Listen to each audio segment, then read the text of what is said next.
കേരള സ്റ്റോറികൾ കേരളത്തിൽ ആവർത്തിച്ചുകൊണ്ടിരിക്കുകയാണ് എന്നതിൻ്റെ വ്യക്തമായിട്ടുള്ള സൂചന തന്നെയാണ് കോതമംഗലത്ത് കഴിഞ്ഞ ദിവസം ആത്മഹത്യ ചെയ്യേണ്ടി വന്ന 23 വയസ്സുള്ള സോന എൽദോസ് നമ്മളോട് പറയുന്നത്. ആ സംഭവത്തിന് പിന്നിൽ കൃത്യമായിട്ടുള്ള ഒരു നിർബന്ധിത മതപരിവർത്തനം, പ്രണയത്തിൻ്റെ പുറത്തുള്ള നിർബന്ധിത മതപരിവർത്തനം എന്ന വ്യക്തമായിട്ടുള്ള അജണ്ട ഉണ്ട് എന്ന് തന്നെയാണ് റിപ്പോർട്ടുകൾ സൂചിപ്പിക്കുന്നത്. തീർച്ചയായിട്ടും ഈ ഒരു സംഭവം നൽകുന്ന സൂചന എന്തൊക്കെ? ഇതൊരു ഒറ്റപ്പെട്ട സംഭവം മാത്രമാണോ? ഇന്ന് സോനയെങ്കിൽ നാളെ ഒരുപക്ഷെ ഒരു മരിയായിരിക്കും, മറ്റന്നാൾ ഒരുപക്ഷെ ഒരു ടീനയായിരിക്കും, അത് കഴിഞ്ഞാൽ ചിലപ്പോൾ ഒരുപക്ഷെ ഗായത്രി ആയിരിക്കും. ഈ കഥാപാത്രങ്ങൾ ഇങ്ങനെ മാറിക്കൊണ്ടിരിക്കുന്നു, അല്ലെങ്കിൽ ഇരകൾ ഇങ്ങനെ മാറിക്കൊണ്ടിരിക്കുന്നു. പക്ഷേ വേട്ടക്കാർ എന്നും ഒന്ന് തന്നെ, അവരുടെ അജണ്ട എന്നും ഒന്ന് തന്നെ. എന്തുകൊണ്ട് ഇത്തരം സംഭവങ്ങൾ കേരളത്തിൽ ആവർത്തിക്കപ്പെടുന്നു? ആരാണ് ഇവർക്ക് വഴിമരുന്നിടുന്നത്? ആരാണ് ഇവർക്ക് ഒത്താശ ചെയ്യുന്നത്? ഇത്തരം സംഭവങ്ങൾ പ്രത്യേകിച്ച് ക്രൈസ്തവ ഹൈന്ദവ സമുദായത്തിൻ്റെ വളർച്ചയിൽ സൃഷ്ടിക്കുന്ന പ്രത്യാഘാതങ്ങൾ എന്തൊക്കെ? ഈ വിഷയങ്ങളാണ് നിലപാട് എന്ന ഈ ഒരു പ്രോഗ്രാമിലെ ഇന്നത്തെ എപ്പിസോഡിൽ ഞങ്ങൾ ചർച്ച ചെയ്യാൻ ആഗ്രഹിക്കുന്നത്. ഞാൻ ജോർജി, എന്നോടൊപ്പമുള്ളത് റോബിൻ റോസ്. വളരെ ഗൗരവമേറിയ ഒരു വിഷയമാണ് നമ്മൾ ഇന്നത്തെ നിലപാടിൽ നമ്മൾ ചർച്ച ചെയ്യുന്നത്. ഇൻട്രോയിൽ സൂചിപ്പിച്ചതുപോലെ നമുക്കറിയാം, കഴിഞ്ഞ ദിവസം കോതമംഗലത്ത് നടന്ന ദാരുണമായിട്ടുള്ള സംഭവം, സോന എൽദോസ് എന്ന് പറയുന്ന 23 വയസ്സുള്ള ആ പെൺകുട്ടിയുടെ ആത്മഹത്യ. അതിൻ്റെ പിന്നിലുള്ള കാരണങ്ങളൊക്കെ നമുക്ക് ഏവർക്കും അറിയാവുന്നതാണ്. പ്രണയത്തിൻ്റെ മറവിൽ ഒരു നിർബന്ധിത മതപരിവർത്തനത്തിന് ആ പെൺകുട്ടിയെ ഇരയാക്കാനുള്ള ഒരു ശ്രമം നടക്കുന്നു. അതിൻ്റെ ഒരു സമ്മർദ്ദം താങ്ങാൻ സാധിക്കാതെ അതിൻ്റെ ഒരു മാനസികമായിട്ടുള്ള വിഷമത്തിൽ ആ പെൺകുട്ടി ആത്മഹത്യ ചെയ്യുന്നു. നമുക്ക് തുടക്കത്തിൽ കൃത്യമായിട്ട് നമുക്ക് പറയാൻ സാധിക്കും, ആത്മഹത്യ ഒന്നിനും പരിഹാരമല്ല, ആത്മഹത്യ ഒരു പ്രശ്നത്തിനും പരിഹാരമല്ല. പക്ഷേ എങ്കിലും ഈ ഒരു വിഷയം എന്തുകൊണ്ട് ഇത്ര ഗൗരവമായിട്ട് നമ്മൾ ചർച്ച ചെയ്യണം? അതിൻ്റെ പ്രധാനപ്പെട്ട ചില ഉത്തരങ്ങളുണ്ട്. അതൊന്ന് പങ്കുവച്ചിട്ട് ഞാൻ റോസിലേക്കും വരാം. ഒന്ന്, ഈ ഒരു വിഷയത്തിൽ നാം കാണേണ്ട ഒരു സംഘടിതമായിട്ടുള്ള ഒരു സ്വഭാവം. 2, നമുക്കറിയാം, ഈ പ്രണയം അല്ലെങ്കിൽ പ്രണയവിവാഹങ്ങൾ അതൊക്കെ നമ്മുടെ സമൂഹത്തിൽ നടക്കുന്നതാണ്. അതിൻ്റെ ശരി തെറ്റുകൾ അത് മറ്റൊരു ചർച്ചാ വിഷയമാണ്. പക്ഷേ ഇവിടെ സംഭവിക്കുന്നത് എന്താണ്? പ്രണയത്തിൻ്റെ മറവിൽ നിർബന്ധിതമായിട്ട് ആ കുട്ടിയെ മതപരിവർത്തനം ചെയ്യാനുള്ള ശ്രമം നടത്തുന്നു. അത് നടത്തുന്നത് ഈ പെൺകുട്ടിയെ, അല്ലെങ്കിൽ പെൺകുട്ടി ഒരു പ്രണയബന്ധത്തിലായിരുന്ന റമീസ് എന്ന് പറയുന്ന ചെറുപ്പക്കാരൻ മാത്രമല്ല. അതാണ് അവിടെ ഒരു സംഘടിത സ്വഭാവം നാം തീർച്ചയായിട്ടും പറയേണ്ടി വരുന്നത്. ഒന്ന്, ആ പെൺകുട്ടി പ്രണയത്തിലായിരുന്ന റമീസിൻ്റെ ഉമ്മയുടെ വീട്ടുകാർ അതിൻ്റെ അകത്ത് ഇൻവോൾവ് ചെയ്തു എന്ന് ആ പെൺകുട്ടിയുടെ റിലേറ്റീവ്സ് തന്നെ പറയുന്നുണ്ട്. മാത്രമല്ല, ആ പെൺകുട്ടി പ്രണയത്തിലായിരുന്ന റമീസിൻ്റെ അപ്പൻ്റെ വീട്ടുകാർ, അവരിൽ പലരും ഈ നിർബന്ധിതമായി മതപരിവർത്തനം നടത്തുവാൻ ഈ സോനയുടെ മേൽ സമ്മർദ്ദം ചെലുത്തി എന്ന് പെൺകുട്ടിയുടെ ബന്ധുക്കൾ തന്നെ പറയുന്നുണ്ട്. രണ്ടാമത്തെ പ്രധാനപ്പെട്ട ഒരു കാര്യമുണ്ട്, ഈ പറയുന്ന റമീസിൻ്റെ കൂട്ടുകാർ ഈ പൊന്നാനിയിൽ കൊണ്ടുപോയിട്ട് ഈ പെൺകുട്ടിയെ മതപരിവർത്തനം നടത്തുവാനുള്ള ശ്രമങ്ങൾക്ക് ചുക്കാൻ പിടിച്ചു, അല്ലെങ്കിൽ അതിന് കൂട്ടുനിന്നു എന്ന് കൃത്യമായിട്ട് തന്നെ ഈ സോന എൽദോസിൻ്റെ ബന്ധുക്കൾ പോലീസിലും അല്ലെങ്കിൽ ഇന്നലെ മാധ്യമങ്ങൾക്ക് നൽകിയ പ്രതികരണത്തിന് വളരെ വ്യക്തമായിട്ട് പറയുന്നുണ്ട്. നമ്മുടെ ഒരു ചോദ്യം ഇതാണ്, ഇവിടെ എവിടെയാണ് ഈ പ്രണയം ഇരിക്കുന്നത്? റമീസ് എന്ന് പറയുന്ന ആ ചെറുപ്പക്കാരൻ ആ പ്രണയബന്ധത്തിൽ ഏർപ്പെട്ടത് തീർച്ചയായിട്ടും കൃത്യമായിട്ടുള്ള ലക്ഷ്യത്തോടു കൂടി തന്നെയായിരുന്നു. ആ പെൺകുട്ടിയെ ചതിയിൽ വീഴ്ത്തുക, ആ പെൺകുട്ടിയുടെ ജീവിതം നശിപ്പിക്കുക, ഏറ്റവും ഒടുവിൽ ഇതിൻ്റെ ക്ലൈമാക്സ് പോയിന്റിൽ ഒരു മതപരിവർത്തനത്തിലേക്ക് ആ പെൺകുട്ടിയെ നയിക്കുക എന്നത് വളരെ വ്യക്തമാണ്. ഈ ഒരു കേസിൽ വളരെ കൃത്യമാണ്. ഈ പറയുന്ന റമീസിൻ്റെ വീട്ടുകാരുടെയും റമീസിന് ഒപ്പം നിന്നവരുടെയും ലക്ഷ്യം വളരെ വ്യക്തമാണ്. ഞാൻ എൻ്റെ അടുത്ത് എന്നെ മനസ്സിൽ സ്പർശിച്ച, അല്ലെങ്കിൽ വളരെ സ്ട്രൈക്കിംഗ് ആയിട്ടുള്ളൊരു പോയിൻ്റുണ്ട്. ഈ പറയുന്ന സോന എൽദോസിൻ്റെ സഹോദരൻ മാധ്യമങ്ങൾക്ക് ഇന്നലെ നൽകിയ പ്രതികരണത്തിൽ അവർ പറയുന്നൊരു കാര്യമുണ്ട്. അതായത്, പൊന്നാനിയിൽ 2 മാസം പോയി നീ താമസിക്കുക. ഈ സോന എൽദോസിനോട് ഈ റമീസിൻ്റെ വീട്ടുകാർ പറഞ്ഞൊരു ഡയലോഗാണ്, വീട്ടുകാരൊന്നും അറിയേണ്ട, മതം മാറിയതിനു ശേഷം വീട്ടുകാരെ അറിയിച്ചാൽ മതി. ഇവിടെ എവിടെയാണ് ഒരു ആരോഗ്യകരമായിട്ടുള്ള ഒരു പ്രണയം ഇരിക്കുന്നത് എന്നതാണ് വളരെ വ്യക്തമായിട്ടുള്ള ചോദ്യം. രണ്ടാമത്തെ ഒരു ഉത്തരം ഇതാണ്, എന്തുകൊണ്ട് നമ്മൾ ഈ വിഷയം ഗൗരവത്തിൽ ചർച്ച ചെയ്യുന്നു?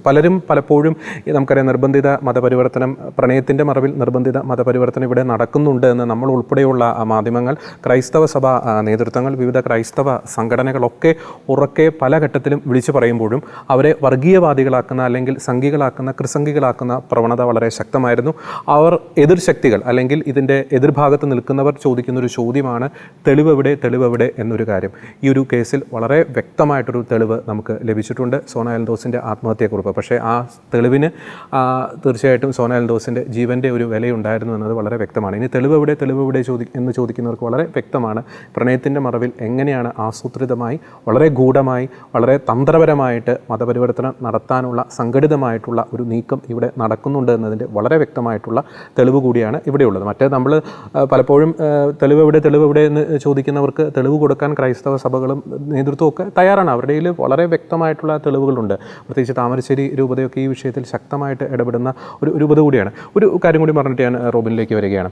അതായത് ഇന്നലത്തെ ഒരു ചാനൽ ചർച്ചയിൽ, ഈ വിഷയവുമായി ബന്ധപ്പെട്ട ഒരു ചാനൽ ചർച്ചയിൽ ഈ ഒരു വിഷയത്തെ സംബന്ധിച്ച് മറ്റൊരു വ്യത്യസ്തമായിട്ടുള്ള ഒരു കാഴ്ചപ്പാട് ഒരു വ്യക്തി പങ്കുവയ്ക്കുന്നതായിട്ട് ശ്രദ്ധയിൽപ്പെട്ടു. അതായത് ഇതൊരു ഒറ്റപ്പെട്ട സംഭവമാണ്.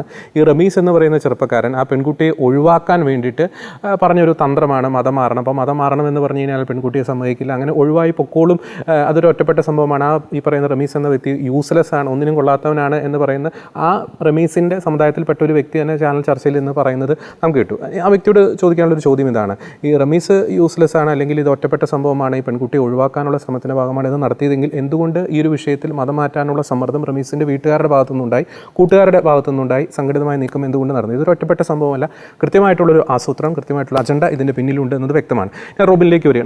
നമുക്കറിയാം റോബിൻ, നമ്മൾ ഈ വിഷയത്തെ ഗാഢമായിട്ട് പഠിച്ചു കഴിയുമ്പോൾ ഒരു സമുദായത്തെ കൃത്യമായിട്ടും തകർക്കാനുള്ള വ്യക്തമായിട്ടുള്ള അജണ്ട ഇത്തരത്തിലുള്ള നിർബന്ധിത മതപരിവർത്തന ശ്രമത്തിന് പിന്നിൽ നടക്കുന്നുണ്ട്. നമുക്കറിയാം, ഈ കുടുംബത്തിന് തന്നെ കേസ് എടുത്തു നോക്കുകയാണെങ്കിൽ ആ കുടുംബത്തെ സംബന്ധിച്ചിടത്തോളം ആ കുടുംബത്തെ ഒരു തകർച്ചയിലേക്ക് നയിക്കുവാൻ ഈ ശ്രമത്തിന് സാധിച്ചിട്ടുണ്ട്. മറ്റു പല കേസുകളും എടുത്ത് നോക്കുമ്പോൾ നമുക്കറിയാം, ഈ പ്രണയചതിക്ക് ഇരയാകുന്ന പെൺകുട്ടികളെ സംബന്ധിച്ചിടത്തോളം അവരുടെ ഭാവി അടഞ്ഞു പോകുന്നു, ജീവിതം നശിച്ചു പോകുന്നു. ആ പെൺകുട്ടികളിലൂടെ രൂപപ്പെടേണ്ട നല്ല കുടുംബങ്ങളുണ്ട്, അത് സമുദായത്തിൽ രൂപപ്പെടുന്നില്ല, ആ കുടുംബം ഒറ്റപ്പെടുന്നു, അപ്പോൾ ഇത് തീർച്ചയായിട്ടും ഒരു സമുദായത്തെ തകർക്കാനുള്ള ശക്തമായിട്ടുള്ള ശ്രമം ഇതിൻ്റെ പിന്നിലുണ്ട്.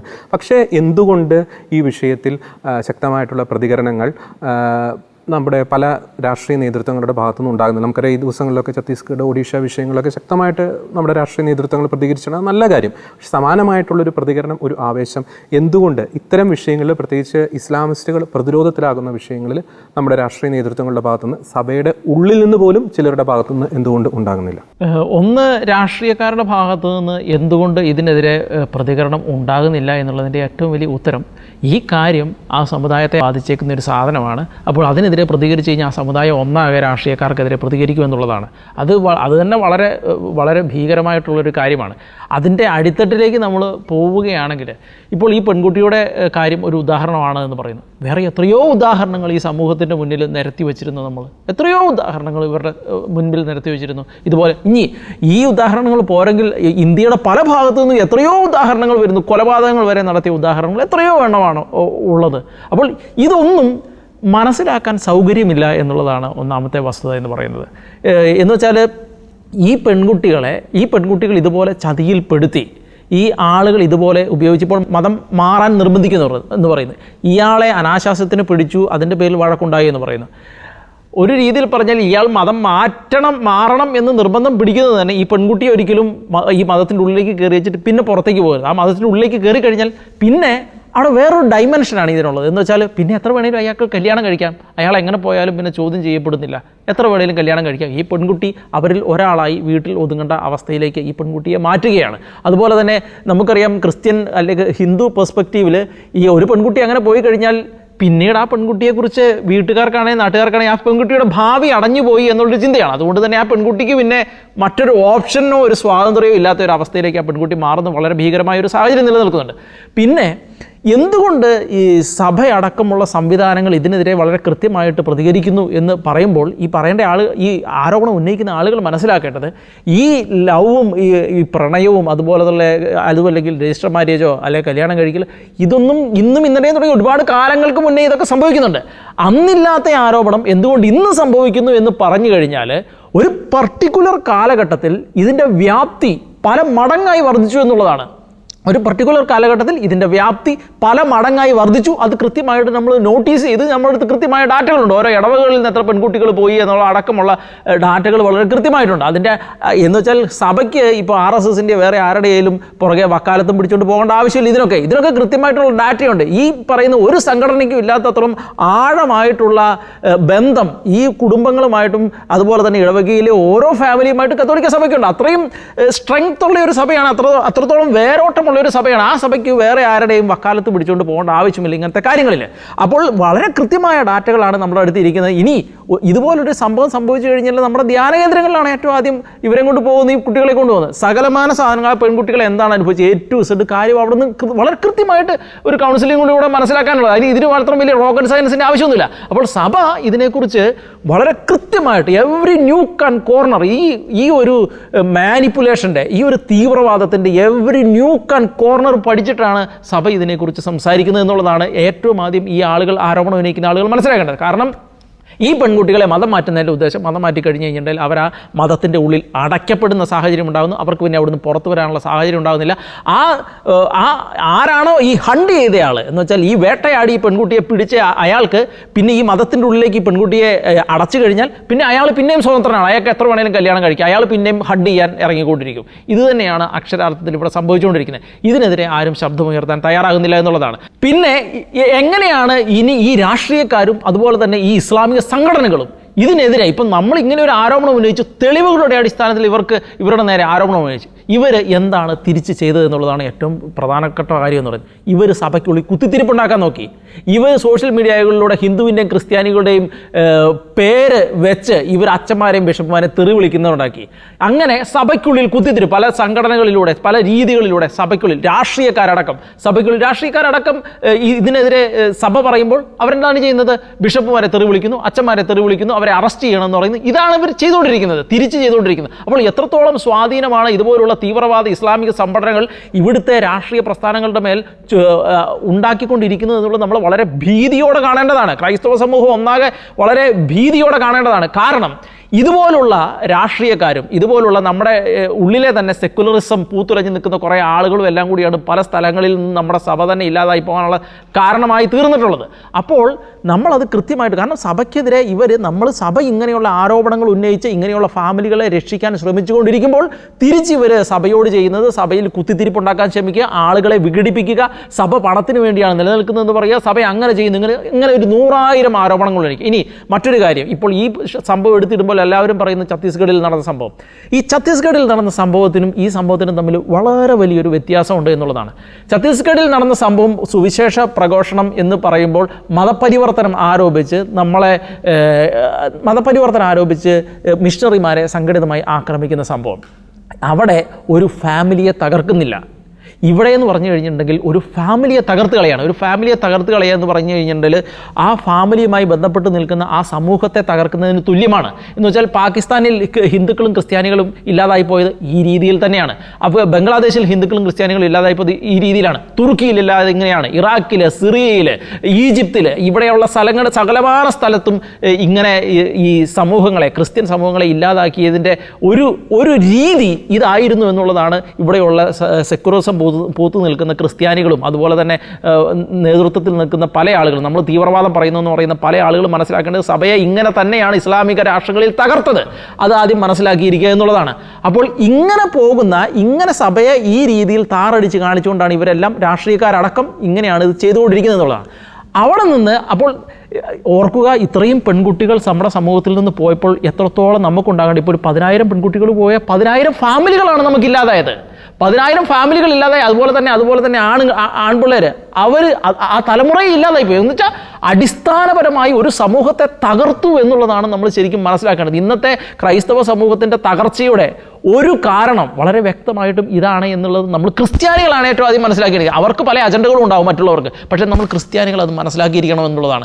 ഇനി ഏറ്റവും പ്രധാനപ്പെട്ട മറ്റൊരു കാര്യം, എന്തുകൊണ്ട് രാഷ്ട്രീയക്കാർ, നമ്മുടെ ക്രിസ്ത്യൻ നാമധാരികളായ രാഷ്ട്രീയക്കാർ പോലും ഇതിനെതിരെ പ്രതികരിക്കുന്നില്ല എന്നുള്ളതാണ്. അതിൻ്റെ ഏറ്റവും പ്രധാന കാരണം ഇന്നുള്ള മിക്ക രാഷ്ട്രീയക്കാരും ഈ രാഷ്ട്രീയ പാർട്ടികൾ വളർത്തിക്കൊണ്ട് വന്നിരിക്കുന്ന രാഷ്ട്രീയക്കാരാണ്. ക്രിസ്ത്യൻ നാമധാരികളായ രാഷ്ട്രീയക്കാരെ LDF ആണെങ്കിലും UDF ആണെങ്കിലും അവരുടെ സംഘടനയിൽ നിർത്തി വളർത്തിക്കൊണ്ട് വന്ന രാഷ്ട്രീയക്കാരാണ്. അവരതിനെ വളർത്തിയത് ഒരു ലഗോൺ കോഴിയെ വളർത്തുന്നത് പോലെ തന്നെ അവർ ഈ രാഷ്ട്രീയക്കാരെ വളർത്തിയേക്കുന്നത് ഇങ്ങനെയുള്ള കാര്യങ്ങളിൽ പ്രതികരിക്കാതെ എങ്ങനെ മുന്നോട്ട് പോകാം, സ്വന്തം സമുദായത്തിനെ ഇല്ലാതാകുമ്പോൾ എങ്ങനെ പ്രതികരിക്കാതെ മുന്നോട്ട് പോകാം, സ്വന്തം രാഷ്ട്രീയ നേട്ടത്തിന് വേണ്ടി, അത് രാഷ്ട്രീയ പാർട്ടിയുടെ നേട്ടത്തിന് വേണ്ടി എങ്ങനെ മുന്നോട്ട് പോകാം എന്നുള്ള രീതിയിൽ വളർത്തിക്കൊണ്ട് വന്ന കൂട്ടിലിട്ട് വളർത്തിക്കൊണ്ട് വന്ന രാഷ്ട്രീയക്കാരാണ് ഭൂരിപക്ഷവും. അവർ മിണ്ടുകയില്ല. നമ്മൾ മരിച്ചു വീണാൽ പോലും അവർ മിണ്ടില്ല എന്നുള്ളതാണ് നമ്മൾ ക്രിസ്ത്യാനികൾ മനസ്സിലാക്കേണ്ടത്. അവിടെയാണ് നമ്മൾ പലപ്പോഴും ഈ LDFനെയും UDFനെയും മാറി ചിന്തിക്കേണ്ട ഒരു സാഹചര്യത്തെക്കുറിച്ച് ക്രിസ്ത്യാനി ചിന്തിക്കാനുള്ള കാരണം അതുകൊണ്ടാണ്. അല്ലാതെ വേറെ ആരുടെയും എന്തെങ്കിലും പണത്തിൻ്റെ കുഴപ്പമോ അല്ലെങ്കിൽ EDയോ LEDയോ ഒന്നും കണ്ടിട്ടല്ല ക്രിസ്ത്യാനി അങ്ങനെ ചിന്തിക്കുന്നത് എന്നുള്ളത് ഇവിടെയുള്ള രാഷ്ട്രീയക്കാരും മനസ്സിലാക്കിയിരിക്കുക. ഈ രാഷ്ട്രീയക്കാരെ മനസ്സിലാക്കണം.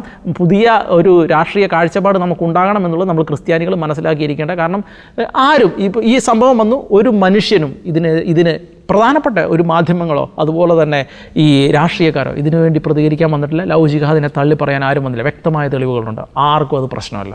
അത് കറക്റ്റാണ്. കാരണം എന്ന് വെച്ചാൽ ഒരു സമുദായത്തെ തന്നെയാണ് ഈ തകർക്കുന്നത്. ഇപ്പോൾ നമ്മൾ ഈ പലതുള്ളി പെരുവെള്ളം എന്നൊക്കെ പറയുന്നത് പോലെ ഇത് ഒറ്റപ്പെട്ട ഇൻസിഡൻ്റ് ചിലർ പറയുന്നു, അടുത്തത് ഒറ്റപ്പെട്ട സംഭവം, പിന്നീട് ഉള്ളത് ഒറ്റപ്പെട്ട സംഭവം. ഈ എല്ലാ ഒറ്റപ്പെട്ട സംഭവങ്ങളും എല്ലാം കൂടി സമുദായത്തിനെയാണ് തകർക്കുന്നത്.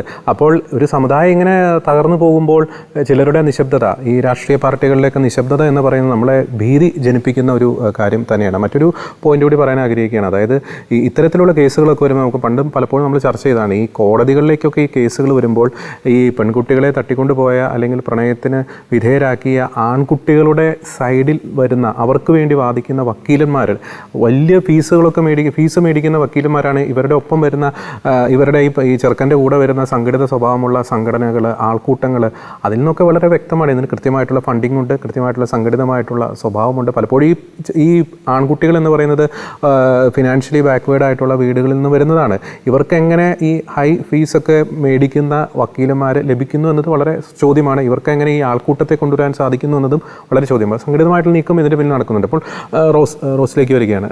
റോസ് ഒരു പെൺകുട്ടി കൂടിയാണ്. നമുക്കറിയാം ഇത്തരത്തിൽ നമുക്കറിയാം പ്രണയം എന്ന് പറയുന്നത് ഉദാത്തമായിട്ടുള്ള മനോഹരമായിട്ടുള്ളൊരു വികാരമാണ്. ആ വികാരത്തെ ഇങ്ങനെ ചൂഷണം ചെയ്ത് തീവ്ര മതപരമായിട്ടുള്ള അജണ്ടയിലേക്ക് ഒരു പെൺകുട്ടിയെ നയിക്കുക, അല്ലെങ്കിൽ നമുക്കറിയാം നാർക്കോട്ടിക്സ് പോലുള്ള പല പ്രശ്നങ്ങളുണ്ട്, ലഹരിക്കണികളുണ്ട്, അതിലൊക്കെ ഈ പെൺകുട്ടികളെ പെടുത്തി പിന്നെ അവരുടെ ജീവിതം തന്നെ നശിപ്പിക്കുക എന്ന് പറയുന്നത് എത്രത്തോളം ഒരു ക്രൂരത നിറഞ്ഞൊരു പ്രവൃത്തിയാണ്. ഒരു സ്ത്രീയുടെ മാനസികവും ശാരീരികവുമായിട്ടുള്ള ചിന്താഗതികളെ അല്ലെങ്കിൽ ആ വികാരത്തെ ചൂഷണം ചെയ്തുകൊണ്ട് ഇങ്ങനെ നശിപ്പിക്കുന്ന പ്രവൃത്തിയിൽ ഏർപ്പെടുന്നത് വളരെയധികം ക്രൂരത നിറഞ്ഞൊരു പ്രവൃത്തി തന്നെയല്ലേ. ഇപ്പോൾ ഈ കോതമംഗലത്ത് സംഭവിച്ചിരിക്കുന്ന റമീസ് സോന ഈ വിഷയം, റമീസും സോനയും തമ്മിലുള്ള ആ പ്രണയത്തെ തുടർന്ന് ഉണ്ടായ ഈ വിഷയം ഇപ്പോൾ ഒരു വലിയൊരു വേദന ഉളവാക്കുന്ന ഒരു സംഭവമായിട്ട് എല്ലാ മനുഷ്യരുടെയും ഹൃദയങ്ങളിൽ അത് കയറിയിട്ടുണ്ട് ആ ഒരു വിഷയം. പക്ഷേ ആ ഒരു സംഭവം ഒരു ഒറ്റപ്പെട്ട സംഭവമായിട്ട് അല്ലെങ്കിൽ ആ പെൺകുട്ടിക്ക് മാത്രം സംഭവിച്ച ഒരു ട്രാജഡി ആയിട്ട് ആണ് പലരും അതിനെ വിലയിരുത്തുന്നത്. പക്ഷേ നമുക്കറിയാം നമ്മുടെ കേരളത്തിലെ തന്നെ നമ്മുടെ തന്നെ സ്വന്തം പെൺകുട്ടികളായ നിമിഷ ഫാത്തിമയായിട്ടും അതുപോലെ സോണിയ ഐഷയായിട്ടും അതുപോലെ മിറിയമായിട്ടൊക്കെ അഫ്ഗാൻ ജയിലിൽ ഇന്ന് കഴിയുന്നുണ്ടെങ്കിൽ അതിൻ്റെ പിന്നിലും ഇതുപോലെയുള്ള ഒറ്റപ്പെട്ട സംഭവങ്ങൾ, ഈ ഒറ്റപ്പെട്ട സംഭവങ്ങളെല്ലാം ചേർത്ത് വെക്കുമ്പോൾ അതൊരു വലിയ ഒരു കൂട്ടം സംഭവങ്ങൾ തന്നെ ഉണ്ട് എന്നുള്ളൊരു സത്യം മനസ്സിലാക്കേണ്ട സമയം അതിക്രമിച്ചു കഴിഞ്ഞിരിക്കുകയാണ്. നമുക്കറിയാം ഇപ്പോൾ ഈ കോതമംഗലത്ത് സംഭവിച്ചിരിക്കുന്ന ഈ സംഭവം, റമീസും സോനയും പഠിക്കുന്ന കാലത്ത് അടുപ്പത്തിലാകുന്നു, പ്രണയത്തിലാകുന്നു. ഈ പ്രണയത്തിൻ്റെ ഭാഗമായിട്ട് റമീസ് ആവശ്യപ്പെടുന്ന ഒരു കാര്യം സോനയിൽ നിന്ന് ആവശ്യപ്പെടുന്നത് മതം മാറുക എന്നതാണ്. മതം മാറാൻ ആ പെൺകുട്ടി സമ്മതിച്ച് കഴിഞ്ഞ് അങ്ങനെ ഇരിക്കുമ്പോൾ ഈ വിവാഹത്തിന് തയ്യാറെടുക്കുന്ന സമയത്താണ് ഈ പെൺകുട്ടിയുടെ പിതാവ് മരിക്കുന്നത്. ആ പിതാവ് മരിക്കുന്ന ആ ഒരു സമയത്തിൽ ഒരു വർഷം കൂടി കല്യാണം നീട്ടിവെക്കാൻ ഇവർ പ്ലാൻ ചെയ്യുന്നു. അങ്ങനെ ഇരിക്കുന്ന സമയത്താണ് ഈ റമീസിനെ ഇമ്മോറൽ ട്രാഫിക്കിങ്ങിന് അതുപോലെ ഡ്രഗ്സ് കേസിലൊക്കെ പ്രതിയായിട്ട് പിടിക്കപ്പെടുന്നത് ഈ കാലത്താണ്. അപ്പോൾ ഈ സമയത്താണ് ഈ പെൺകുട്ടി ഈ റമീസിൻ്റെ തനിനിറം തിരിച്ചറിഞ്ഞിട്ടും പെൺകുട്ടി ഈ കല്യാണത്തിന് തുടർന്ന് സമ്മതിക്കുന്നു എന്നൊരു കാര്യം അവിടെ കിടക്കുന്നുണ്ട്. അപ്പോൾ ആ പെൺകുട്ടി അത്രമാത്രം ആ പെൺകുട്ടിയുടെ വികാരം, ആ പെൺകുട്ടിയുടെ മനസ്സിൽ ഈ പ്രണയം എന്ന ഒരു കാര്യത്തിലൂടെ ഈ റമീസ് സ്ഥാനം പിടിച്ചു. അതൊരു ശരിക്കും പറഞ്ഞാൽ ലവ് ജിഹാദ് എന്നൊരു പദം നിയമപരമായിട്ട് ആരും അംഗീകരിക്കില്ല, അല്ലെങ്കിൽ അതിന് തെളിവില്ല എന്ന് പറഞ്ഞ് തള്ളിക്കളയുന്നുണ്ടെങ്കിലും പ്രണയക്കെണി എന്ന അക്ഷരം തെറ്റാതെ ഈ ഒരു സംഭവത്തെ ആർക്കും വിളിക്കാൻ പറ്റുന്ന ഒരു സംഭവമാണ് സംഭവിച്ചിരിക്കുന്നത്. അപ്പോൾ ഈ ഒരു പ്രണയക്കെണിയാണ് അവിടെ റമീസ് ഇങ്ങനെ ഒരു കുറ്റവാളിയാണ് അല്ലെങ്കിൽ ഒരു കേസിൽ പ്രതിയാണ് എന്നറിഞ്ഞിട്ടും ഈ ഒരു ബന്ധം തുടരാൻ അല്ലെങ്കിൽ വിവാഹത്തിനും ഇനിയും സമ്മതിക്കാൻ ഈ സോനയെ പ്രേരിപ്പിച്ചത് ഈ ഒരു കെണിയിൽ അകപ്പെട്ടു പോയി എന്നതുകൊണ്ട് തന്നെയാണ്. തുടർന്ന് സോന പിന്നെ ഈ മതം മാറും എന്ന് പറഞ്ഞ ഒരു ഭാഗത്ത് നിന്ന് പിന്മാറുന്നു. റമീസ് ഇങ്ങനെയാണ്, അതുകൊണ്ട് മതം മാറുന്നില്ല, കല്യാണത്തിന് സമ്മതമാണ് എന്ന് തന്നെ പറയുന്നു. വേറൊരു കാര്യമുള്ളത്, സോനയുടെ പിതാവ് മരിച്ച ഈ ഒരു സാഹചര്യം, പെൺകുട്ടിയുടെ മനസ്സ് ഭയങ്കരമായിട്ട് ദുർബലമായി പോയി. ആ പിതാവിൻ്റെ മരണത്തിൽ നിന്നുണ്ടായ ഒരു ഷോക്ക്, ആ സമയത്ത് ഭയങ്കരമായ ഒരു കെയറിങ് ഈ റമീസിൻ്റെ ഭാഗത്ത് നിന്ന് ഈ പെൺകുട്ടിക്ക് ലഭിക്കുകയാണ്. അപ്പോൾ പെൺകുട്ടി അതൊരു പ്രണയക്കെണിയുടെ ഒരു ഭാഗം തന്നെയാണ്. അതൊരു തെറ്റായ അല്ലെങ്കിൽ ഫേക്കായ ഒരു കെയറിങ് അത് പെൺകുട്ടിക്ക് കിട്ടുന്നു. അപ്പോൾ പെൺകുട്ടിക്ക് അത് മതത്തിലും ഉപരിയാണ്, അല്ലെങ്കിൽ തൻ്റെ ജീവിതം സെക്യൂർ ആണ്, ഇയാൾ തന്നെ നോക്കും എന്നൊക്കെ ഒരു തെറ്റിദ്ധാരണകൾ വന്ന് ഈ പെൺകുട്ടി വീണ്ടും അതിൽ പെട്ടുപോകുന്നു. ഇയാൾ ഇവളെ കൂട്ടിക്കൊണ്ടുപോകുന്നു, വീട്ടിലേക്ക് കൂട്ടിക്കൊണ്ടുപോകുന്നു. എന്നിട്ടാണ് ഇയാളുടെ ആ ഒരു ഫേക്ക് ഫേസ് പെൺകുട്ടിക്ക് വീണ്ടും വെളിപ്പെടുന്നത്. വീണ്ടും ഈ മതം മാറ്റത്തിന് നിർബന്ധിക്കുമ്പോഴാണ്. ഇവിടെ വേദനാജനകമായ ഒരു കാര്യം, ഈ റമീസിൻ്റെ വീട്ടുകാരും കൂട്ടുകാരും ഒക്കെ ഈ ഒരു മതം മാറ്റത്തിന് ഈ റമീസിൻ്റെ ഉദ്ദേശത്തെ പിന്താങ്ങുന്നു അല്ലെങ്കിൽ സപ്പോർട്ട് ചെയ്യുന്നു. അതിന് പെൺകുട്ടീനെ നിർബന്ധിക്കുന്നു. അതിന് റമീസ് ഈ പെൺകുട്ടീനെ മർദ്ദിക്കുന്നതിനെ ഇവർ ചെറുക്കുന്നില്ല, അല്ലെങ്കിൽ ഇവരെ തടയുന്നില്ല, ഇവരും അതിനെ പ്രോത്സാഹിപ്പിക്കുന്നു എന്നുള്ളതാണ് ഇവിടെ ഭീതിജനകമായ ഒരു കാര്യം എന്ന് പറയുന്നത്. പെൺകുട്ടിക്ക് ഇത് വലിയൊരു ആഘാതമാകുന്നു. പെൺകുട്ടി തിരിച്ച് വീട്ടിലെത്തുന്നു. പിന്നീട് തൻ്റെ ജീവിതം നശിച്ചു, ഇനി തനിക്ക് ആരുമില്ല, അല്ലെങ്കിൽ തൻ്റെ സ്വപ്നങ്ങളൊക്കെ പോയി, തൻ്റെ ജീവിതം പോയി, തൻ്റെ ഭാവി പോയി.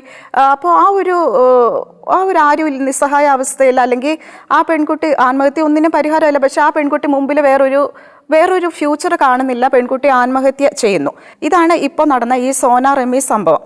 പക്ഷേ സോന മരിച്ചു, ആത്മഹത്യ ചെയ്തു. പക്ഷേ ഇതുപോലെ ഇന്നും ജീവിച്ചിരിക്കുന്ന കുറേ സോനമാർ നമ്മുടെ ഇടയിൽ ഇന്നും ജീവിച്ചിരിപ്പുണ്ട്. അവർ വളരെയധികം ട്രോമയിൽ, വളരെയധികം ഒരു മെൻ്റലി, ഫിസിക്കലി, സൈക്കോളജിക്കലി ഒക്കെ വളരെ ട്രോമറ്റൈസ്ഡ് ആയിട്ട് അവർ ഇന്നും ജീവിക്കുകയാണ്. അല്ലെങ്കിൽ മരിച്ചതിനൊക്കുമേ ജീവിച്ചിരിക്കലും എന്നൊരു സിറ്റുവേഷനിൽ തന്നെയാണ് അവർ പലരും ജീവിച്ചിരിക്കുന്നത്.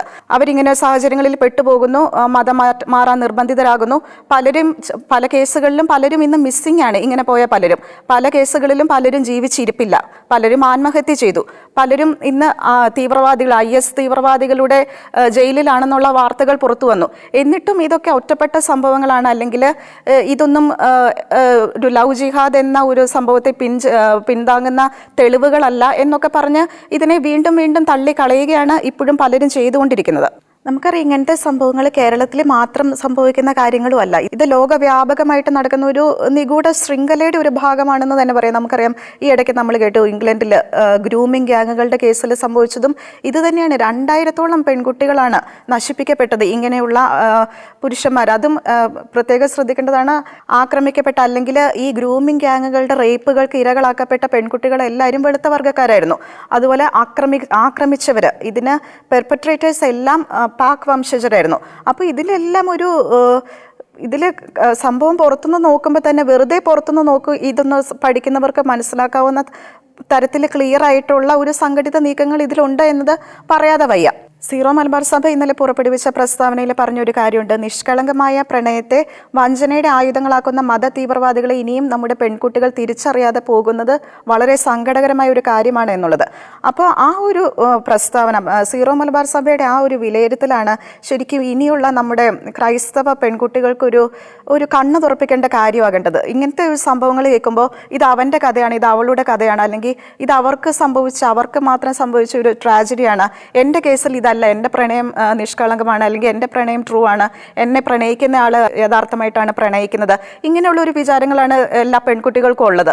പക്ഷേ ഈ ഒരു കേസ് ഇവർക്ക് സംഭവിക്കുന്നത് വരെ ഇവരും ഇങ്ങനെയാണ് വിചാരിച്ചുകൊണ്ടിരുന്നത് എന്ന് വേണം നമ്മൾ മനസ്സിലാക്കാൻ. ശരിക്കും ഒരു ക്രൈസ്തവ വീക്ഷണത്തിൽ നമുക്ക് ഒരാളുമായിട്ട് ആ പ്രണയം ശരിക്കും അവരുടെ വിശ്വാസത്തെ ബലപ്പെടുത്തുന്നത്, അല്ലെങ്കിൽ അവരുടെ വിശ്വാസയാത്രയിൽ, സ്വർഗോന്മുഖമായ യാത്രയിൽ പരസ്പരം പ്രോത്സാഹിപ്പിക്കുന്നതും അല്ലെങ്കിൽ പരസ്പരം വിശ്വാസത്തിൽ വളർത്തുന്നതുമായിരിക്കണം ഈ പ്രണയങ്ങൾ എന്ന് പറയുന്നത്. അതിൽ മറ്റൊരു മതം നോക്കാതെ പ്രണയത്തിന് കണ്ണും മൂക്കും മതവും ഇല്ല എന്നൊക്കെ പറയുന്ന ഒരു ചിന്താഗതികൾ, വാദഗതികളൊക്കെ ഇന്ന് നമ്മുടെ തലമുറയുടെ ഇടയിൽ ഭയങ്കര പ്രവണതയാണ്. അവരത് ഏറ്റെടുത്തിരിക്കുന്ന ഒരു മുദ്രാവാക്യം പോലെയാണ് പ്രണയത്തിന് മതമില്ല എന്നുള്ളത്. പക്ഷേ ശരിക്കും പ്രണയം നമ്മുടെ കുടുംബങ്ങൾ, ക്രൈസ്തവ മൂല്യങ്ങളിൽ കുടുംബങ്ങൾ വളരാനും, നമ്മുടെ അടുത്ത തലമുറകളിലേക്ക് വിശ്വാസം പകരാനും, അതുപോലെ നമ്മുടെ കർത്താവിലേക്ക് അല്ലെങ്കിൽ വിശ്വാസത്തിൽ അടിയുറച്ച് ഒരു ഗാർഹിക സഭയായിട്ട് കുടുംബം വളരണം പറയണമെങ്കിൽ ആ പ്രണയിക്കുന്ന അല്ലെങ്കിൽ കുടുംബ ബന്ധത്തിലെ സ്ത്രീയും പുരുഷനും ക്രൈസ്തവരായി തന്നെ ക്രിസ്തീയ മൂല്യങ്ങളിൽ അടിയുറച്ച് വളർന്നാലേ കർത്താവ് ആഗ്രഹിക്കുന്ന ഒരു കുടുംബ സങ്കല്പം അത് നമുക്ക് തുടർന്നു കൊണ്ട് പോകണമെങ്കിൽ അതൊരു ക്രൈസ്തവ വിശ്വാസത്തിലുള്ള ആളെ തന്നെ ക്രിസ്തീയ വിശ്വാസത്തിൽ അങ്ങോട്ടും ഇങ്ങോട്ടും പ്രോത്സാഹിപ്പിക്കുന്ന തരത്തിലുള്ള പ്രണയങ്ങൾ മാത്രമേ അത് കർത്താവിൻ്റെ ആഗ്രഹം അതാണ്. അത് നമ്മുടെ യുവാക്കൾ മനസ്സിലാക്കേണ്ട സമയം അതിക്രമിച്ചിരിക്കുകയാണ്. അപ്പോൾ അത് വളരെ പ്രധാനപ്പെട്ടൊരു കാര്യമാണ് റോസ് റോബിൻ. നമ്മൾ പറഞ്ഞതുപോലെ വളരെ ഗൗരവമേറിയിട്ടുള്ള ഒരു വിഷയം. ഇനിയിപ്പോൾ ഇത് ചർച്ചയാകുന്നു, ഇതിൻ്റെ ഒരു അലയൊലികൾ അങ്ങനെ തീർന്നു കഴിയുമ്പോൾ ഇനി കുറേ കഴിയുമ്പോൾ മറ്റൊരു വിഷയം സംഭവിക്കും. ഇത് സമൂഹത്തിൽ ആഴത്തിൽ ഗ്രസിച്ചിരിക്കുന്ന ഒരു തിന്മ തന്നെയാണ് ഈ നിർബന്ധിതമായിട്ടുള്ള മതപരിവർത്തനം പ്രണയത്തിൻ്റെ മറവിൽ. നമ്മളിവിടെ മറ്റൊരു കാര്യം കൂടി ചിന്തിക്കണം. നമ്മുടെ സമുദായത്തിൻ്റെ ഭാഗത്ത് നിന്ന് ഈ ഒരു വിഷയത്തിൽ കൃത്യമായിട്ടുള്ളൊരു ജാഗ്രത, അതിൽ ഈ വിഷയത്തിന് തടയിടുവാൻ എല്ലാവർക്കും ഉത്തരവാദിത്തമുണ്ട്. അത് സമുദായ നേതൃത്വത്തിന് ഉത്തരവാദിത്തമുണ്ട്, ഇടവകയ്ക്ക് ഉത്തരവാദിത്തമുണ്ട്, സംഘടനകൾക്ക് ഉത്തരവാദിത്തമുണ്ട്, അതിനേക്കാളൊക്കെ ഉപരി മാതാപിതാക്കൾക്ക് വളരെയധികം ഉത്തരവാദിത്തമുണ്ട്. നമ്മുടെ സമൂഹത്തിൽ നടക്കുന്ന ഇത്തരത്തിലുള്ള ചതിക്കുഴികൾ, കെണികൾ, അതിനെക്കുറിച്ച് കൃത്യമായിട്ടും മക്കൾക്ക് കൃത്യമായിട്ടുള്ള ബോധവൽക്കരണം കൊടുക്കണം. നമുക്ക് പലപ്പോഴും സംഭവിക്കുന്നത്, നമ്മുടെ സമുദായത്തിന് പലപ്പോഴും സംഭവിക്കുന്നത്, ചിലർക്കെങ്കിലും സംഭവിക്കുന്ന ഒരു അപജയം എന്ന് പറയുന്നത് ഇത്തരം കാര്യങ്ങളെക്കുറിച്ച് പറയുമ്പോൾ മതേതരത്വം അങ്ങ് തകർന്നു പോകുമോ എന്ന ഒരു മിഥ്യാധാരണയാണ് ചിലരുടെ ഉള്ളിലെങ്കിലും ഉള്ളത്. ഒരു കാര്യം കൃത്യമായിട്ട് മനസ്സിലാക്കണം, നമ്മുടെ വിശ്വാസത്തിൻ്റെ ഒരു അനന്യത, മഹത്വം അത് പറഞ്ഞ് കൊടുക്കുമ്പോൾ തകരുന്ന മതേതരത്വമാണെങ്കിൽ ആ മതേതരത്വം തകർന്നു പോട്ടെ എന്ന് തന്നെയാണ് നമുക്ക് പറയാൻ പറ്റും. ഒരു വിശ്വാസത്തിൻ്റെ ഒരു അനന്യത ഒരു കുട്ടിക്ക്, വളരുന്ന തലമുറയ്ക്ക് പകർന്ന് കൊടുത്തു കഴിഞ്ഞാൽ ഒരു തരത്തിലൊരു മതേതരത്വം തകർന്നു പോകത്തില്ല. പലപ്പോഴും നമ്മൾ മറ്റൊരു കാര്യം കൂടി ചിന്തിക്കണം റോസ്. നമ്മൾ ഇത്തരത്തിൽ ഈ പ്രണയക്കെണി നടത്തുന്നവരുടെ മറ്റൊരു ഒരു ആസൂത്രിതമായിട്ടുള്ള നീക്കമുണ്ട്. ഈ പ്രണയിക്കുന്ന വ്യക്തിയോട് അല്ലെങ്കിൽ പെൺകുട്ടിയുടെ മതത്തെ സംബന്ധിച്ച ചില കൺഫ്യൂസിങ് ആയിട്ടുള്ള ക്വസ്റ്റ്യൻസ് അങ്ങ് ഇട്ട് കൊടുക്കും. അപ്പോൾ ഇരു മതങ്ങളും തമ്മിൽ വലിയ വ്യത്യാസമൊന്നുമില്ല, അല്ലെങ്കിൽ ഈ പറയുന്ന പെൺകുട്ടിയുടെ മതം വളരെ മോശമാണ്, പ്രണയിക്കുന്ന വ്യക്തിയുടെ മതം വലിയൊരു മതമാണ്, അതിന് വലിയ മഹത്വമേറിയ ഒരു മതമാണ് എന്ന തരത്തിലുള്ള ഒരു ധാരണ ഇട്ട് കൊടുക്കും. അപ്പോൾ പലപ്പോഴും സംഭവിക്കുന്നത്, നമ്മുടെ വളർന്നു വരുന്ന തലമുറയ്ക്ക് നമ്മുടെ വിശ്വാസത്തെ സംബന്ധിച്ചുള്ള കൃത്യമായിട്ടുള്ള ആഴത്തിലൊരു ധാരണ ഇല്ലാതെ പോകുമ്പോൾ ഇത്തരത്തിലുള്ള ക്വസ്റ്റ്യൻസിന് മുന്നിൽ അവർ വീണു പോകുന്നു. അത് ശരിയാണല്ലോ, അവർ പറയുന്നത് അത് ശരിയാണല്ലോ. അപ്പോൾ ഇവർക്ക് കൃത്യമായിട്ടും ഉത്തരം ലഭിക്കേണ്ട കോണുകളിൽ നിന്നും കൃത്യസമയങ്ങളിൽ ഉത്തരം ലഭിക്കുന്നില്ല. ആ ഉത്തരം കൊടുക്കേണ്ടവർ മതേതരത്വം തകരും എന്ന് പേടിച്ച് കൃത്യമായിട്ടുള്ള ഉത്തരം കൊടുക്കുന്നില്ല. പക്ഷേ അതിന് കൊടുക്കേണ്ടി വരുന്ന വില എന്ന് പറയുന്നത് സമുദായത്തിൻ്റെ ഒരു തകർച്ച തന്നെയാണ്. നേരത്തെ റോബിൻ പറഞ്ഞതുപോലെ ഒരു 10,000 പെൺകുട്ടികൾ ഇത്തരത്തിൽ ഒരു കെണിയിൽ അകപ്പെട്ട് പോവുകയാണെങ്കിൽ അവിടെ നശിക്കപ്പെടുന്നത് 10,000-ഓളം കുടുംബങ്ങളാണ്. മാത്രമല്ല 10,000-ഓളം ക്രിസ്ത്യൻ ആൺകുട്ടികളാണ് ഈ ഒരു വിഷയത്തിൻ്റെ ഒരു ഇമ്പാക്റ്റ് അനുഭവിക്കേണ്ടി വരുന്നത്. പിന്നെ ആ ആൺകുട്ടികളുടെ കുടുംബവും അതിൻ്റെ ഒരു ദുരന്തഫലം അനുഭവിക്കേണ്ടി വരുന്നു. അപ്പോൾ ഇതൊരു ഒരു ചെയിൻ റിയാക്ഷൻ തന്നെയാണ്. ഒന്നൊരു കൊളുത്തിട്ട് കഴിഞ്ഞാൽ അത് ബാധിക്കുന്നത് വലിയൊരു വിഭാഗം സമൂഹത്തെയാണ്. ആത്യന്തികമായിട്ട് അത് ഒരു സമുദായത്തെയാണ്, സമുദായത്തിൻ്റെ വളർച്ചയാണ്, സമുദായത്തിൻ്റെ ഭാവിയാണ്. അത് വളരെ ഗൗരവമേറിയിട്ടുള്ളൊരു വിഷയം തന്നെയാണ്. നമ്മൾ ഇത്തരത്തിലുള്ള വിഷയം ചൂണ്ടിക്കാണിക്കുമ്പോൾ അത് സംഘപരിവാർ അജണ്ടയാണ് എന്ന് പറഞ്ഞ് അതിനെ തമസ്കരിക്കുകയല്ല വേണ്ടത്. അതിനെ ആഴത്തിൽ പഠിച്ചുകൊണ്ട് അതിന് കൃത്യമായിട്ടുള്ള പ്രതിരോധ സംവിധാനങ്ങൾ തീർക്കണം, കൃത്യമായിട്ടുള്ള ബോധവൽക്കരണം തീർക്കണം. ഇത്തരത്തിലുള്ള കെണികൾ, ചതികൾ യാഥാർത്ഥ്യമാണ് എന്ന കൃത്യമായിട്ടുള്ള ഒരു ധാരണ വളർന്നു വരുന്ന തലമുറയുടെ ഇടയിൽ കൊടുക്കുവാൻ നമുക്കാകണം. നമ്മുടെ വേദപാഠ ക്ലാസ്സുകൾക്ക്, നമ്മുടെ ഞായറാഴ്ച പ്രസംഗങ്ങൾക്കൊക്കെ ഇതിൽ വളരെ വലിയൊരു റോള് വഹിക്കാൻ സാധിക്കുമെന്ന കാര്യത്തിൽ യാതൊരു സംശയവുമില്ല. വളരെ ഗൗരവമേറിയ ഒരു സാഹചര്യത്തിലൂടെ തന്നെയാണ് കേരളത്തിലെ ക്രൈസ്തവ ഹൈന്ദവ സമുദായങ്ങൾ കടന്നു പോയിക്കൊണ്ടിരിക്കുന്നത്. തീർച്ചയായിട്ടും ഇവിടെ മതേതരത്വം വേണം. പക്ഷേ സ്വന്തം സമുദായത്തിൻ്റെ വളർച്ചയെ, സ്വന്തം സമുദായത്തിൻ്റെ ഭാവിയെ കോംപ്രമൈസ് ചെയ്തുകൊണ്ടാകരുത് ഇവിടെ മതേതരത്വം പ്രസംഗിക്കേണ്ടത്. കൃത്യമായ ബോധവൽക്കരണം ഈ പ്രണയക്കെണിയെക്കുറിച്ച്, അത് ഏത് പേരിലാണെങ്കിലും അറിയപ്പെട്ടുകൊള്ളട്ടെ, പ്രണയക്കെണി ആയിക്കോട്ടെ, പ്രണയചതി ആയിക്കോട്ടെ, അല്ലെങ്കിൽ ലവ് ജിഹാദ് ആയിക്കോട്ടെ, പക്ഷേ അങ്ങനെ ഒന്നുണ്ട് എന്നത് വളരെ യാഥാർത്ഥ്യം തന്നെയാണ്. അതിൻ്റെ ഏറ്റവും ഒടുവിലത്തെ ഇരയാണ് കോതമംഗലത്ത് ദാരുണമായി മരണത്തിന് വിധേയാകേണ്ടി വന്ന, അല്ലെങ്കിൽ ആത്മഹത്യ ചെയ്യേണ്ടി വന്ന സോന എൽദോസ്. അതിനാൽ ഇനിയൊരു സോന എൽദോസ് അല്ലെങ്കിൽ ഇത്തരത്തിലുള്ളൊരു സാഹചര്യം കേരളത്തിൽ ആവർത്തിക്കാതിരിക്കട്ടെ. അതിന് എല്ലാവർക്കും അതിൻ്റേതായിട്ടുള്ള ഉത്തരവാദിത്തമുണ്ട്. സമുദായ നേതൃത്വങ്ങൾക്ക്, മാതാപിതാക്കൾക്ക്, ഒപ്പം തന്നെ കൂട്ടുകാർക്ക്, എല്ലാവർക്കും അതിൻ്റേതായിട്ടുള്ള ഉത്തരവാദിത്തമുണ്ട്. മാധ്യമങ്ങൾക്ക്, രാഷ്ട്രീയ പാർട്ടികൾക്ക് എല്ലാവർക്കും അതിൻ്റേതായിട്ടുള്ള ഉത്തരവാദിത്തമുണ്ട്. അതിനാൽ ചില നിശബ്ദതയ്ക്ക് കൊടുക്കേണ്ടി വരുന്ന വില വളരെ വലുതാണ് എന്ന കാര്യം കൂടി ഓർമ്മിപ്പിച്ചു കൊള്ളട്ടെ. ഈ ഒരു വിഷയത്തിൽ വളരെ ശക്തമായിട്ടുള്ള നടപടികൾ, ബോധവൽക്കരണ നടപടികൾ, ഇത്തരം പ്രവർത്തനങ്ങളിൽ ഏർപ്പെടുന്ന, ഇത്തരം നിഗൂഢമായിട്ടുള്ള തന്ത്രങ്ങളിൽ ഏർപ്പെടുന്നവരെ ഒറ്റപ്പെടുത്തുവാൻ എല്ലാവരും ഒറ്റക്കെട്ടോടെ ഇറങ്ങിത്തിരിക്കേണ്ട സമയം അതിക്രമിച്ചിരിക്കുന്നു എന്ന വ്യക്തമായിട്ടുള്ള നിലപാട് അറിയിച്ചുകൊണ്ട് മറ്റൊരു വിഷയത്തിലെ നിലപാടുമായി ഞങ്ങൾ വീണ്ടും വരുന്നതായിരിക്കും. എല്ലാ പ്രിയപ്പെട്ട പ്രേക്ഷകർക്കും നന്ദി.